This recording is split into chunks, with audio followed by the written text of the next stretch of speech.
So let's add a dependency to a public third-party app. And this time I'm not going to ask you to create a public repository with an app. I have created one which we can use. So let's this time actually add the dependencies into the base app JSON here. So finding dependencies and adding dependency to my public dependency app. Save that.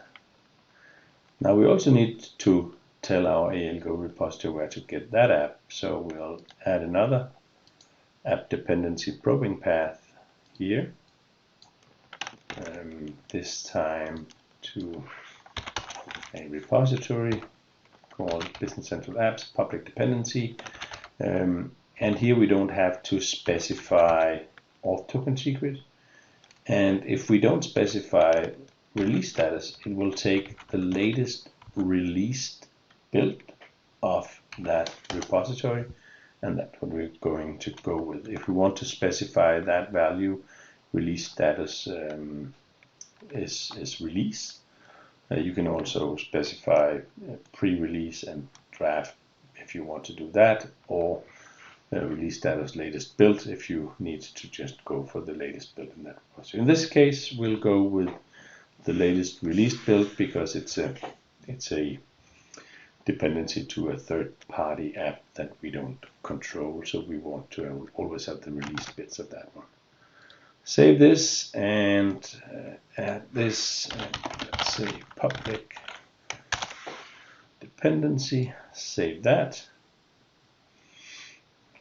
push, and let's go to GitHub to see that it kicks off a CI/CD workflow, and let's see that everything completes.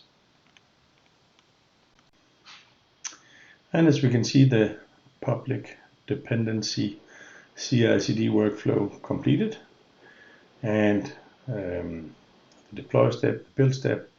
Let's go down here and have a look at the dependencies.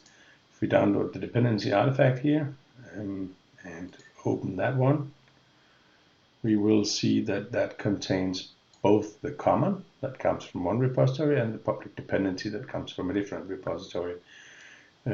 And obviously, when then going to this one, looking at the deploy step, we will see that, let's see here, that it tries to deploy the public dependency, but that is already installed with the same version on that tier, so it doesn't do anything on that one.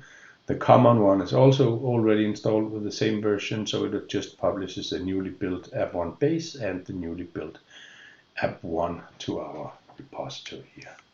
So with that, we have also successfully added a dependency to a third-party public app.